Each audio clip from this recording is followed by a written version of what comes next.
नमस्कार, आप सभी का स्वागत है जम्मू लिंक्स न्यूज में और मैं हूं विशाल शर्मा। जम्मू कश्मीर सरकार ने दो ऑफिसर्स को या यूं कहें कि दो सरकारी मुलाजिमों को, जिनमें एक प्रिजन डिपार्टमेंट का है और दूसरा ट्रांसपोर्ट डिपार्टमेंट का है, उन्हें प्री मैच्योरली यानी कि समय से पहले ही रिटायर कर दिया है। और रिटायरमेंट के लिए आर्टिकल 226 कॉलम 2 जो है Jammu Kashmir civil services rules का, उसका सहारा लिया गया है और इन दोनों को जो है वो सेवा मुक्त कर दिया गया है। एक प्रिजन डिपार्टमेंट का है और दूसरा ट्रांसपोर्ट डिपार्टमेंट का है। और वजह ये है कि ये अंडर परफॉर्मेंस थे, यानी कि जो इनकी ड्यूटीज थी ये उसे फुलफिल नहीं कर पा रहे थे और उसके अलावा बहुत से अलग चार्जेस, करप्शन के चार्जेस और भी कई मामले इन पर थे। और फाइनली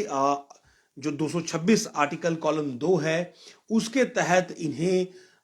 ये पाया गया कि ये अब सर्विसेज को कंटिन्यू करने के लिए उपयुक्त नहीं है और अंततः इन दोनों की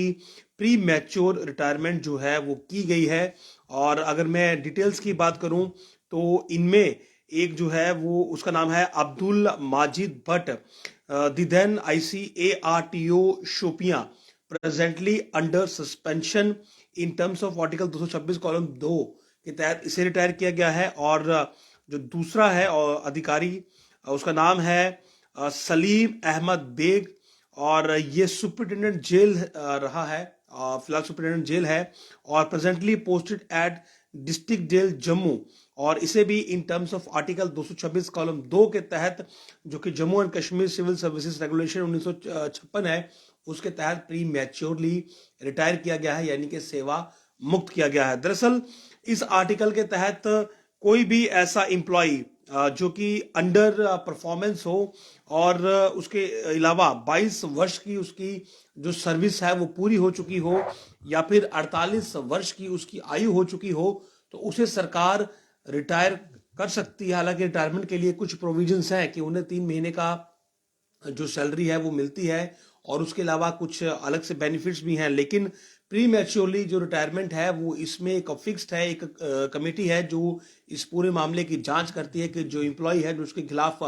चार्जेस लगे हैं, क्या वो सही है या फिर नहीं है। और अगर वो कमेटी सेटिस्फाइड होती है तो उसके बाद रिकमेंडेशन अपेक्स कमेटी को होते हैं और उसके बाद ये फैसला लिया जाता है कि क्या इस एम्प्लॉय को रिटायर किया जाए या फिर नहीं किया जाए। अब्दुल माजिद भट्ट की बात करें, जो कि एक समय पर ICARTO शोपियां रहा है, उसके बारे में ये लिखा गया है कि वो पहले भी शायद गलत तरीके से वो इन्वॉल्वमेंट उनकी पाई गई थी और इसके अलावा सस्पेंशन भी उसका रहा है। और रिव्यू कमेटी ने ये पाया कि जो इसके खिलाफ चार्जेस हैं वो वाकई में सही हैं और इसीलिए इसकी जो रिकमेंडेशन है वो ऊपर गई और उसके बाद इसकी जो प्री मैच्योर रिटायरमेंट है वो फाइनल कर दी गई। और इसी प्रकार से सुपरिटेंडेंट ऑफ जेल, जो कि presently posted district jail Jammu में था, सलीम अहमद बेग, उसके खिलाफ भी इसी प्रकार के चार्जेस थे और अंततः यही निर्णय लिया गया कि इन्हें सेवा मुक्त किया जाएगा और अब इन्हें फाइनली जो है वो सेवा मुक्त किया गया है। जो terms and condition lay down की गई हैं उसी के मुताबिक जो है वो इन्हें बाकी की जो चीजें हैं, जो लाभ हैं वो मिलेंगे, लेकिन इनकी जो सेवाएं हैं वो अब समाप्त हो चुकी हैं क्योंकि करप्शन को लेकर जम्मू कश्मीर सरकार में अब जीरो टॉलरेंस पॉलिसी है और कोई भी ऐसा एम्प्लॉय जो कि सरकारी सिस्टम में है और वहां पर परफॉर्म नहीं करता और केवल अपनी सैलरी के लिए जो है वो सरकारी ऑफिस में आता है या फिर गलत प्रैक्टिसेस करके वो इजी मनी के चक्कर में है, तो फिर उसके लिए ये जो प्रोविजन नया लाया गया है ये अपने आप में मैं ये कहूंगा कि एक बहुत बेहतरीन है क्योंकि ऐसे लोगों को बाहर करना बहुत जरूरी है। और इसमें लिखा गया है कि these officers conducted their duties in the ways which were unbecoming of the public servant and in the violation of the establish code of conduct, यानी कि लोगों की सेवा के विपरीत था और जो सर्विस के कोड ऑफ कंडक्ट है उनके भी विपरीत था। The exercise was conducted as a part of regular process of scrutiny of records of employees who cross age service period in terms of article 226 column 2।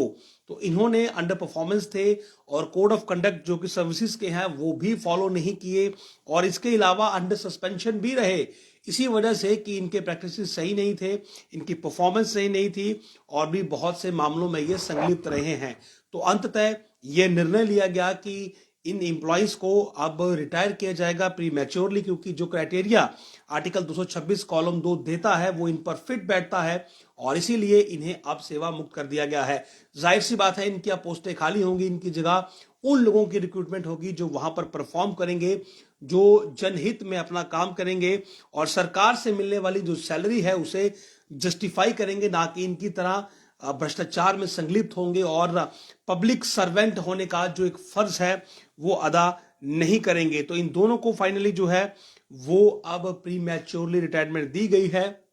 और as per the law, as per the rules जो इनको benefit मिलने हैं वो मिलेंगे। लेकिन ये final हो चुका है कि अब ये तीनों सरकारी सिस्टम से बाहर हैं, यानी कि इनके जो प्रीवियस ट्रैक रिकॉर्ड हैं उन्हें रिव्यू करने के बाद ये निर्णय लिया गया कि इन्हें अब सेवा मुक्त किया जाएगा। तो ये दो इंप्लॉइज, एक प्रेजेंट डिपार्टमेंट का और दूसरा ट्रांसपोर्ट डिपार्टमेंट का, इन्हें प्री मैच्योरली रिटायर कर दिया गया है, यानी कि सेवा मुक्त कर दिया गया है। नमस्कार।